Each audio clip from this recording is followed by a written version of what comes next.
எல்லாருக்கும் கிருஷ்ணர் ஜெயந்தி நல்வாழ்த்துக்கள். இன்றைக்கி நம்ம வீடியோவில் அதாவது கிருஷ்ணருக்கு பிடிச்ச சீடை தட்டை முறுக்கு தான் செய்ய போகிறோம். கிருஷ்ணருக்கு பிடிச்ச உப்பு சீடை தான் செய்ய போகிறேன். 1 டம்ளர் ரேஷன் பச்சரிசி எடுத்து நான் ஒரு 3 மணி நேரம் ஊற வச்சு தண்ணியெல்லாம் வடிச்சிட்டு வச்சுருக்கிறேன். நல்லா ஊறிடுச்சு. இப்போ இதை ஒரு காட்டன் துணியில் இந்த மாதிரி ஒரு 5 நிமிஷம் இதே மாதிரி நல்லா அப்படியே காய விடுங்க.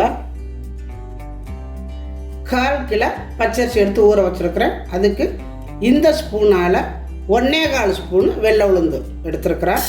இதுக்கு மேலே நீங்கள் எடுத்தீங்கன்னா சீடை வந்து வதவதன் ஆயிரும். இப்போ இதை மிதமான சூட்டில் வறுத்துக்கலாம்.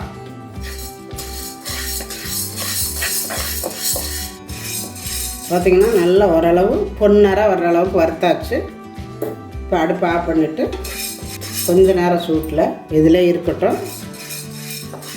இப்போ அரிசி கொஞ்சம் உணர்ந்துருச்சு. இப்போ இதை நம்ம எடுத்து மிக்சியில் போட்டு நல்லா அரைச்சி சலிக்கணும். நான் அரைச்சிக்கிட்டு காட்டுறேன். இப்போ நம்ம அரைச்சாச்சு. இப்போ இதை சலிக்கணும். சலிச்சுக்கலாம். கொஞ்சம் கொஞ்சமாக போட்டு நல்லா சலிச்சுக்கலாம். இந்த மாதிரி நல்லா கட்டிக்கலாம். இந்த மாதிரி சளிச்சிட்டு அந்த குருணையை மறுபடியும் அரைக்கணும். இதே மாதிரி இப்போ எல்லாமே நான் சளிச்சுக்கிட்டு காட்டுறேன். இப்போ எல்லாமாவும் சளிச்சாச்சு.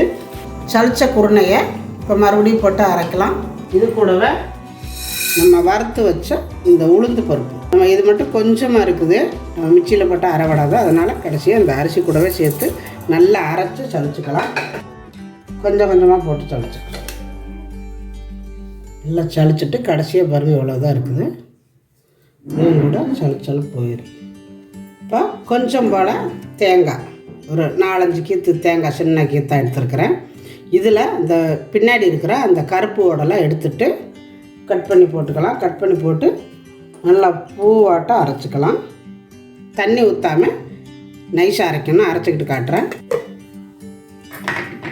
பாருங்கள், இந்த மாதிரி அரைச்சிருக்கிறேன். இது வந்து நீங்கள் வேணும்னா சேர்த்துக்கலாம், வேண்டான்னா வெறும் அரிசி மாவில் கூட சீடை பண்ணலாம். இந்த மாதிரி நம்ம போட்டு செய்யும் பொழுது கொஞ்சம் டேஸ்ட்டாகவே இருக்கும். இப்போ இதில் தேவையான அளவு சால்ட்டு போட்டுக்கோங்க. உங்களுக்கு எந்த அளவுக்கு மாவு எடுக்கிறீங்களோ அந்த அளவுக்கு தேவையான அளவு சால்ட்டு போட்டுக்கோங்க. வரமிளகாத்தூள் உங்களுக்கு வேணும்னா சேர்த்துக்கோங்க, வேண்டான்னா விட்டுறலாம்.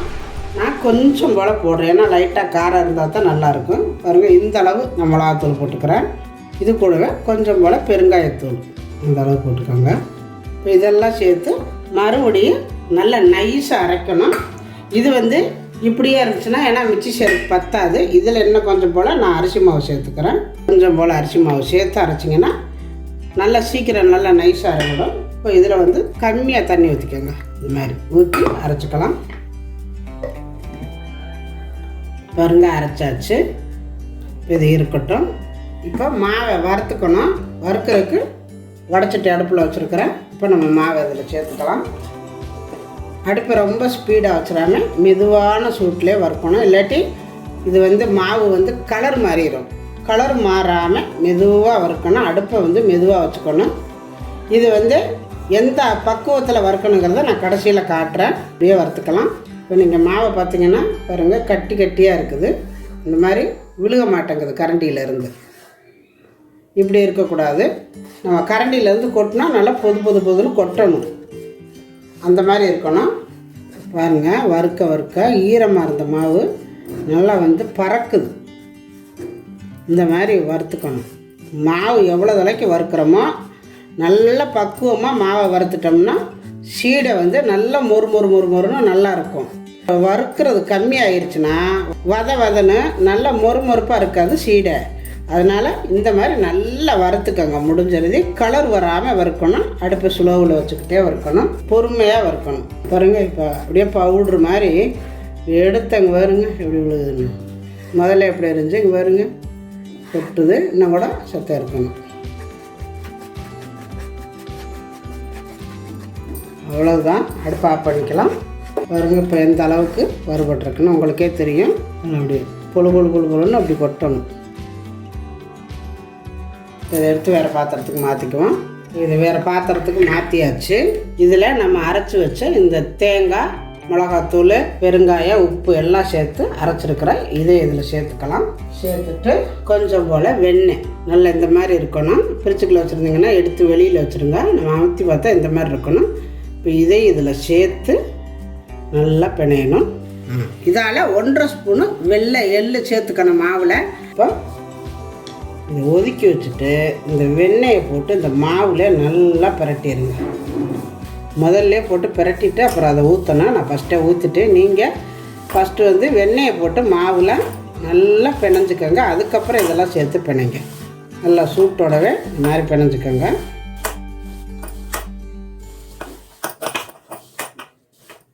நல்லா இந்த மாதிரி இந்த வெண்ணெயெல்லாம் சேர்த்து நல்லா பிரட்டணும். பிரட்டிட்டு கொஞ்சமாக தண்ணி ஊற்றிக்கோங்க. கொஞ்சம் கொஞ்சமாக பார்த்து ஊற்றிக்கோங்க. தண்ணியாக போயிடக்கூடாது. ரொம்ப கெட்டியாக இருந்தாலும் வெடிக்கும். வெடிக்குன்னா அதாவது மாவு வந்து நம்ம உருண்டை பிடிக்கையில் வெடிக்கும். அதனால் கொஞ்சம் குழப்பாக இருக்கணும். அதாவது நம்ம முறுக்கு மாவு பிணையிற மாதிரியே தான் இருக்கணும். நல்லா அந்த மாதிரி இருக்கணும். நல்லா நீங்கள் இப்படி எடுத்து உருட்டி பார்க்கணும். இந்த மாதிரி உருட்டி பார்க்கையில் உங்களுக்கு உருட்டுறக்கு வருதான்னு பார்த்துக்கணும். நல்லா அந்த மாதிரி கரெக்டாக இருக்குது. இப்போ இதில் பார்த்திங்கன்னா உருண்டை பிடிச்சிக்கலாம். இப்படி கொஞ்சமாக எடுத்துக்கிட்டு இப்படி விரலில் வச்சு உருட்டுறதுனால உருட்டிக்கலாம். இல்லைன்னா உள்ளங்கையில் வச்சு இப்படி உருட்டுறதுனால உருட்டிக்கலாம். எங்கள் ஊர்லலாம் இந்த மாதிரி விரல்லே வச்சு உருட்டிக்குவாங்க. ஈஸியாக இருக்கும். பாருங்க இது மாதிரி வரும். இதே மாதிரியே எல்லாமே ஒரே மாதிரி உருட்டிக்கணும். இப்போ உருட்டிக்கலாம். இப்போ பார்த்திங்கன்னா பாருங்கள் இந்த மாதிரி நான் உருட்டி வச்சுருக்கிறேன். அதாவது இப்போ போடத்தக்கன உருட்டி இருக்கிறேன். இன்னும் மாவு வந்து உருட்டாமல் இருக்குது. இங்கே பார்த்திங்கன்னா எண்ணெய் காஞ்சிட்ருக்குது. இது வந்து அடுப்பை வந்து ஸ்லோவில் வச்சு மெதுவாக வேகணும், பொறுமையாக. அதனால் வேகம் தொட்டியும் நம்ம சும்மா இருக்கையில் உருட்டிக்கலாம். இப்போ வந்து நல்லா எண்ணெய் ஃபஸ்ட்டு காயறதுக்காண்டி நல்லா ஸ்பீடாக வச்சுருக்கிறேன். இது போட போகையில் அடுப்பை ஃபுல்லாக குறைச்சிடணும். மெதுவாக வேகணும். அப்போ தான் அது பொறுமையாக வேகும். இப்போ எல்லா சீடைகளையும் போட்டுக்கலாம். இப்போ வந்து ரொம்ப ஸ்லோவில் வச்சுக்கோங்க. மெதுவாகவே வேகட்டும். லைட்டாக அப்படியே ஆட்டி விட்டுக்கோங்க. இப்படியே இருக்கட்டும். மீதி இருக்கிற மாவை இப்படியே இதை வேக விட்டுக்கிட்டு நம்ம வந்து கொஞ்சம் கொஞ்சமாக எடுத்து இந்த மாதிரி நம்ம உருட்டிக்கலாம். சும்மா நிற்கிற நேரம் இப்படி நல்லா உருட்டிக்கலாம். போட்ட உடனே கிண்டி விடாமல் கொஞ்சம் நேரம் கழித்து தான் கிண்டணும். உடனே கிண்டிடக்கூடாது. பாருங்கள், இது வந்து சில பேர் வெடிக்குன்னு சொல்லுவாங்க. வெடிக்குன்னா நீங்கள் வந்து அடுப்பை வந்து ஸ்பீடாக வச்சிங்கன்னா வெடிக்கும். நம்ம வந்து ஸ்லோவில் தான் வச்சுருக்குறோம். அதனால் கண்டிப்பாக வெடிக்காது. அப்படி வெடிக்குன்னா யாராவது பயந்தீங்கன்னா, புதுசாக போடுறவங்களா இருந்தால் பயந்தீங்கன்னா இந்த மாதிரி ஒரு பிளேட் எடுத்து பாருங்கள். அதாவது நம்மளுக்கு முன்னாடி இந்த பக்கம் மூடாமல் இந்த பக்கம் இப்படியே லைட்டாக கேப் விட்டுட்டு மூடிக்கோங்க. பாருங்கள், நான் கேப் விட்டுருக்குறேன் பாருங்கள். இந்த மாதிரி கேப் விட்டுட்டு இப்படியே வச்சுக்கலாம். ஃபுல்லாக மூடக்கூடாது. இந்த மாதிரி லைட்டாக இப்படியே ஒரு பிளேட்டை வச்சு இப்படி பாதியோடு வர்ற மாதிரி மூடிக்கிட்டிங்கன்னா உங்களுக்கு வெடித்தாலும் உங்கள் பக்கம் தெரிக்காது. அதாவது புதுசாக போடுறவங்களுக்கு நான் இதை சொல்கிறேன். நான் வந்து ரொம்ப ஸ்லோவிலே வச்சுருக்கிறேன். 7லேருந்து 10 நிமிஷமாவது பொறுமையாக வேகணும். சீடைக்கெல்லாம் வந்து ரொம்ப பொறுமை வேணும். சீக்கிரம் வேகலைன்னு பார்த்துக்கிட்டே இருக்கக்கூடாது. நீங்கள் அப்படி பார்த்து அடுப்பை தூண்டி விட்டிங்கன்னா அதாவது உள்ளே வந்து வெந்திருக்காது, வெளியில் நல்லா வெந்திருக்கும், கலர் வந்துடும். அப்புறம் எடுத்துடுவீங்க, சாப்பிடும் பொழுது நல்லா இருக்காது. அதனால் இந்த மாதிரி பொறுமையாக வேகணும். வேகட்டும். பாருங்கள், நல்லா வெந்துருச்சு. வெந்தவுடனே மேலே வருது பாருங்கள், நல்லா மிதக்குது பாருங்கள். எப்படி சத்தம் கேட்கணும்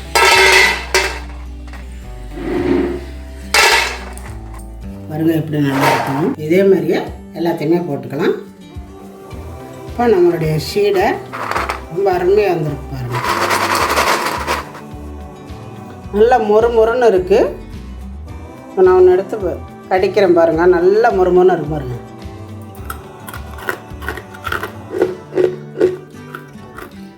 இதே மாதிரி நீங்களும் செஞ்சு பாருங்கள். அதாவது ரொம்ப வேலையை இழுத்துக்காமல் ரொம்ப ஈஸியாக சீடை செய்கிறது எப்படி அப்படிங்கிறத இன்றைக்கி நான் வீடியோவில் காட்டியிருக்கிறேன். ரொம்ப குயிக்காக செஞ்சிடலாம். உங்கள்கிட்ட இந்த மாதிரி அரிசி நான் ஊற வச்சு நீங்கள் அரைக்க முடியலைன்னா நம்ம கடையில் வாங்குகிற அரிசி மாவில் கூட செஞ்சுக்கலாம். இன்னும் ரொம்ப ஈஸியாக இருக்கும். இதெல்லாம் இதில் இருந்து கொஞ்சம் போல் மாவு தனியாக எடுத்து வச்சுருக்கிறேன். இப்போ நம்ம மீதி எடுத்து வச்சுருந்தா அந்த மாவை இப்போ நான் வறுக்க போகிறேன். இது வந்து தட்டை வடை செய்கிறதுக்கு. இப்போ இதை வந்து வறுத்துக்கலாம். நான் வறுக்காமல் தான் எடுத்து வச்சேன். வந்து நல்லா வறுத்துக்கணும். அப்போ தான் நம்மளுக்கு வந்து அந்த தட்டை வடை நல்லா மொறுன்னு இருக்கணும்னா நல்லா வறுத்துடணும். கைவிடாமல் கிளறிக்கிட்டே இருங்க. மாவை எடுத்து இப்படி தொட்டு பார்த்திங்கன்னா நல்லா பொறப்பாக நல்லா பொறப்பாக இருக்கணும். பாருங்கள், இந்த மாதிரி இருக்கணும். இதை எடுத்து பாருங்கள், நம்ம கோலம் கூட போடலாம். நல்லா தனித்தனியாக கொட்டும். பாருங்க, இந்த மாதிரி நீங்கள் கோலம் போட்டிங்கன்னா நல்லா இழுக்கிறதுக்கு இப்படி வரணும். பார்த்தீங்களா, கோலப்பொடி மாதிரி எப்படி வருது பாருங்கள். இப்படி வரணும். இப்போ நம்ம அடுப்பை ஆஃப் பண்ணிக்கலாம். ஆஃப் பண்ணிவிட்டு எடுத்து வேறு பாத்திரத்துக்கு மாற்றிக்குவோம். இந்த மாவில் கொஞ்சம் போல் வெண்ணெய் போட்டு, இந்த வெண்ணெயை போட்டு ஃபஸ்ட்டு நல்லா பிணைஞ்சி விட்டுக்கணும். இதில் வந்து நம்ம ஏற்கனவே கொஞ்சம் போல் ஒரு 1.5 ஸ்பூன் உளுந்து எடுத்து வறுத்து அரைச்சி போட்டிருக்குறோம். இப்போ 1 ஸ்பூன் அளவு பொட்டுக்கடலை மாவு 2 சேர்த்துக்கிட்டிங்கன்னா நல்லா மொறுன்னு நல்லாயிருக்கும். சளிச்சு போட்டுக்கோங்க. இதில் தேவையான அளவு சால்ட்டு 3 போட்டுட்டு நல்லா பிணையணும் மாவில். அப்போ தான் உங்களுக்கு வந்து நல்லா மொறுன்னு இருக்கும் தட்டை வடை. அதுக்கப்புறம் தான் சேர்க்குற பொருளெல்லாம் சேர்க்கணும். இது மாதிரி நல்லா பிணைஞ்சிடணும். இதில் சேர்க்க வேண்டிய ஐட்டமெல்லாம் சேர்த்துக்கலாம். 1 கீத்து கருவேப்பிலை எடுத்து நறுக்கி வச்சுருக்கிறேன். ஒரு 4 பல்லு பூண்டு நல்லா இந்த மாதிரி நச்சு வச்சுருக்கிறேன். 2 ஸ்பூனு வெள்ளை எள்ளு, 1.5 ஸ்பூனு பொட்டுக்கடலை. அதாவது நிறைய பேர் கடலைப்பருப்பு போட்டுக்குவாங்க, நிலக்கடலையும் போட்டுக்கலாம், பொட்டுக்கடலையும் போட்டுக்கலாம். பொட்டுக்கடலை போட்டால் இன்னும் மொறுன்னு நல்லாயிருக்கும். இது எல்லாத்தையும் சேர்த்துக்கலாம். கொஞ்சமாக பெருங்காயத்தூள், 1/4 ஸ்பூனுக்கும் கம்மியாக மிளகாத்தூள் போட்டுக்கோங்க. மிளகாத்தூள் போட்டால் தான் கொஞ்சம் காரமாக இருக்கும், நல்லாயிருக்கும் தட்டை வடை. இப்போ இது எல்லாத்தையும் சேர்த்து நல்லா பிணைஞ்சிக்கலாம். இந்த பூண்டு இதில் வந்து நல்லா சேரணும். நம்ம தட்டி வச்சுருக்குறோம், தண்ணி ஊற்றாமலே இதோடு சேர்த்து நல்லா பூண்டை சேர்த்து நல்லா பிணைஞ்சி விட்ருங்க. பூண்டு வேணால் சேர்த்துக்கலாம், வேண்டாட்டி விட்டுறலாம். ஆனால் பூண்டு சேர்த்திங்கன்னா நல்லாயிருக்கும். இப்போ தண்ணி ஊற்றி பிணைஞ்சிக்கலாம்.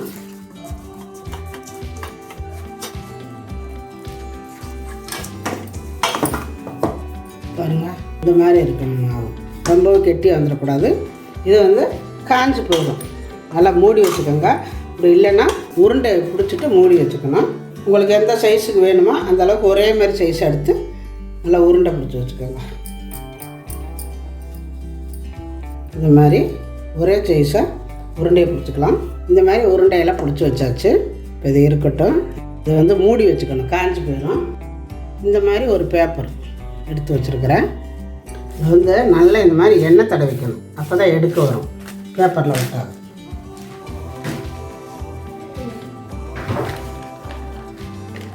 லைட்டாக அப்படி அமுத்தி விட்டுக்கோங்க. அமுத்தி விட்டுட்டு இது மாதிரி ஒரு கிண்ணம் எடுத்து இந்த மாதிரி லைட்டாக ப்ரெஸ் பண்ணி விடுங்க. ஒரே மாதிரி இருக்கணும், பெருசாக இல்லாமல் ஒரே மாதிரி. இப்படி டக்குன்னு ஒரு ஈஸியான வேலை. இந்த மாதிரி எடுத்துருங்க. இது தொட்டு பார்த்திங்கன்னா கரெக்டாக இருக்கணும், சிறுசாக இல்லாமல். ஒரு இடத்துக்கு ஒரு இடம் மாவு கூட இருந்துச்சுன்னா இந்த மாதிரி அமுத்தி விட்ருங்க. நம்ம அமுத்தையில் கரெக்டாக அமுத்திக்கணும். இதில் இந்த மாதிரி ஓட்டை போட்டுக்கணும். லைட்டாக போட்டாலே போதும். ஏன்னா புல்லுன்னு உப்பி வந்துடும், அதுக்காகத்தான். பூரி மாதிரி எந்திரிச்சிடக்கூடாது, பார்த்திங்களா, அதுக்காகத்தான். இப்போ பாருங்க, அப்படி எடுத்திங்கன்னா ஈஸியாக வருது பாருங்கள். இப்போ அதை கொண்டு போய் துணியில் வச்சுக்கணும். காட்டன் துணியில் வச்சுட்டோம்னா ரொம்ப ஈஸியாக இருக்கும். எடுத்து போடுறதுக்கு ஈஸியாக இருக்கும். ரொம்ப ஈஸியான வேலை.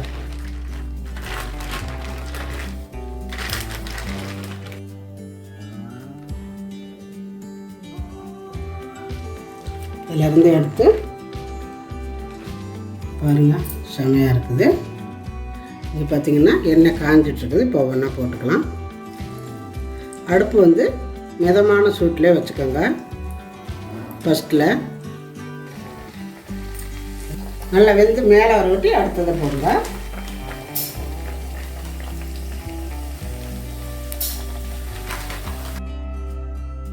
இந்த மாதிரி வர போடுங்க.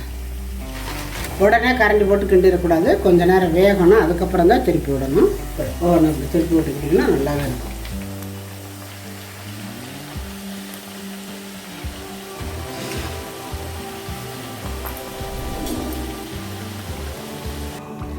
நல்லா வெந்துருச்சுன்னா அந்த நுரையெல்லாம் அடங்கிடும்.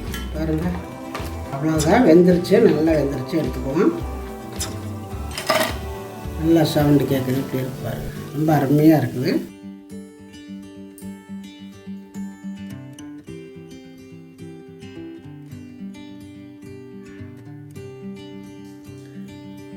பாருங்கள், அதில் நான் ஒன்று எடுத்து உடச்சி காட்டுறேன்.